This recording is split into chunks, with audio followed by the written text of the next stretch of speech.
Okay, my rule number 1, buy equity day 1.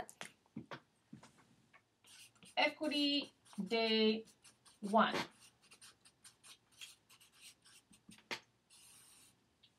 If you don't pay attention to this rule, you can get yourself into a lot of trouble. So let's just say a little story here. This is my first fourplex that I purchased in 2002. And it was appraised at $220,000. I paid the money, I got the appraisal.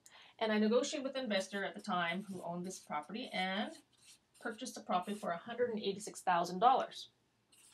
So that left $34,000 of equity in the house.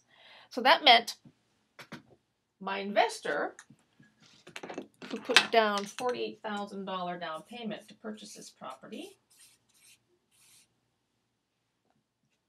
that came to a 70.8% return on that equity. Divide this by 2, because his portion wasn't $34,000, we split it. So $17,000 went to me and $17,000 went to him.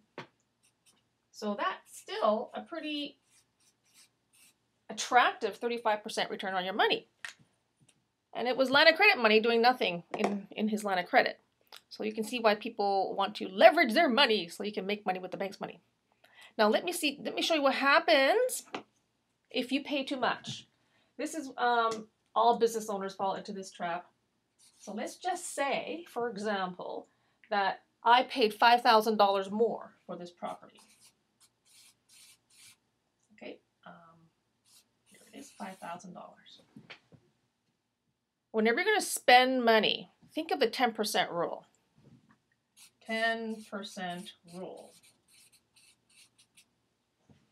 Most businesses, if they generate a 10% net profit, that's doing really good. A lot of businesses out there only make 1 to 3% net profit, but I'm just going with $5,000 10% rule. Let's just say, what does $5,000, what is it 10% of? So we do it backwards. You would have to generate $50,000 of income, got it? Income, gross income, less all your expenses, less all your overhead, and then it leaves you with a 10% net profit at the end of the year. So you multiply that by 10%, which gives you $5,000. That's profit. If you spend all this money, you haven't even paid yourself yet.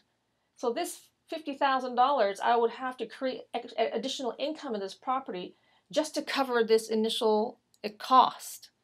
So just think of things that you buy for yourself and use a 10% rule and really think before you buy how much gross income would you need to actually have in hand before you make that purchase. Okay, that's good business decision making.